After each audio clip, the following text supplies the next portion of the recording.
एक दिन गुरुजी ने कक्षा में कहा कि माँ के पल्लू पर निबंध लिखो। तो लिखने वाले छात्र ने क्या खूब लिखा।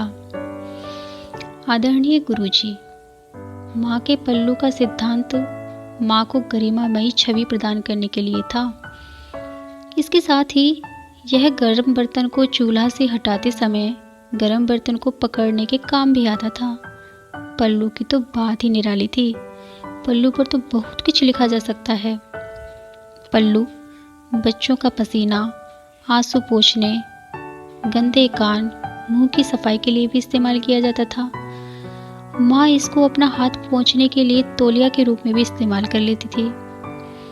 खाना खाने के बाद पल्लू से मुंह साफ करने का अपना ही आनंद होता था। कभी आंख में दर्द होने पर माँ अपने पल्लू को गोल बनाकर फूंक मारकर गर्म करके आंख में लगा देती थी और दर्द तो उसी समय गायब हो जाता था।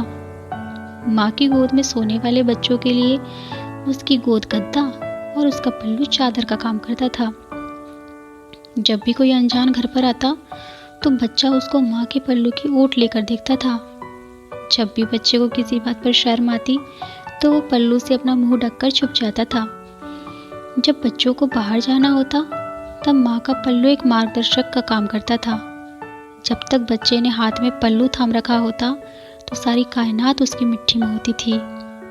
जब मौसम ठंडा होता था माँ उसको अपने चारों ओर लपेटकर ठंड से बचाने की कोशिश करती और जब बारिश होती तो माँ अपने पल्लू में ढाक लेती। पल्लू तो एप्रन का काम भी करता था। माँ इसको हाथ के तौलिए के रूप में भी इस्तेमाल कर लेती थी। पल्लू का उपयोग पेड़ों से गिरने वाले जामुन और मीठे सुगंधित फूलों को लाने के लिए किया जाता था। पल्लू में दान प्रसाद भी संकलित किया जाता था। पल्लू घर में रखे सामान से धूल हटाने में भी बहुत सहायक होता था। कभी अगर कोई वस्तु खो जाए तो एकदम से पल्लू में गांठ लगाकर निश्चिंत हो जाना कि जल्द मिल जाएगी। पल्लू में गांठ लगाकर माँ एक चलता फिरता बैंक या तिजोरी रखती थी और अगर सब कुछ ठीक रहा तो कभी कभी उस बैंक से कुछ पैसे भी मिल जाते थे। मुझे नहीं लगता कि विज्ञान पल्लू का विकल्प ढूंढ पाया है। पल्लू कुछ और नहीं बल्कि एक जादुई एहसास है।